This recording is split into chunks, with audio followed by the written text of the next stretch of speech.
Counter-Strike is it's a team-based shooter. You have two different teams. You have the terrorist and you have the counter-terrorist side. Terrorist goal is either to kill all the counter-terrorists or plant a bomb and prevent the counter-terrorists from defusing the bomb. On the flip side, you have the counter-terrorists, and their goal is to defuse the bomb if it gets planted or eliminate all the terrorists. There's a lot more to it than that, but at the basis, that's what it is.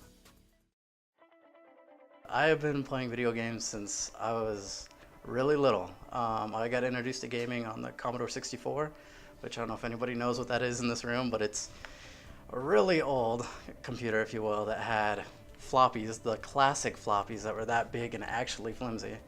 And you had to use your command line to boot the game.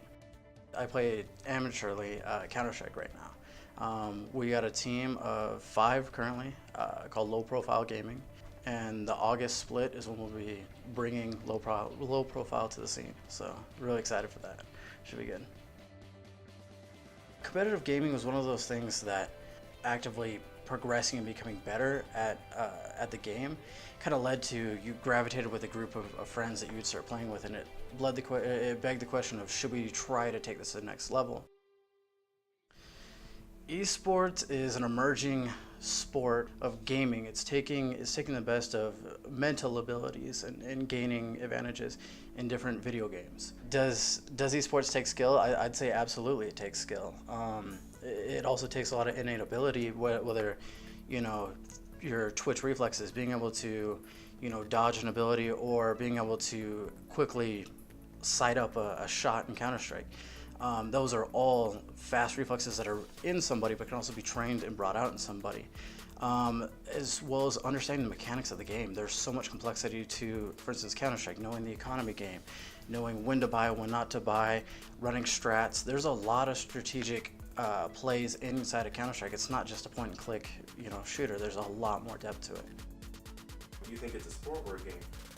I think it's both. I mean, you can take the same argument with, say, basketball or baseball. Isn't those just games? You can do a 3-on-3 pickup at the park and play basketball with your friends.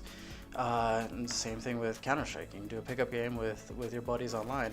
The only difference is what tools are you using? Are you using a hoop or are you using a computer?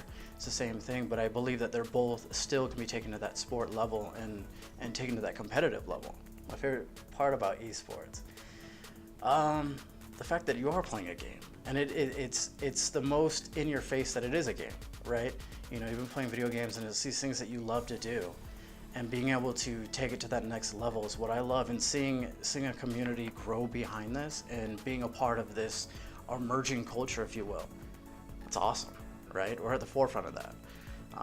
Here in North America, it's not as big, right? We're growing it because our parents are still like, it is this weird thing that these kids are spending all this time and getting paid tons of money from sponsors and being in tournaments and things like that, and you can't make money off that, but realistically people are.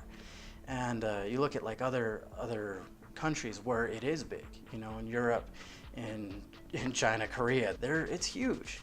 Korea brought in their League of Legends team to hype up their Olympic soccer team. Like, if that says anything to how big esports could be, it's growing, and I think it's one of those things that it's going to be our kids that are going to be, the next bleeding edge in North America.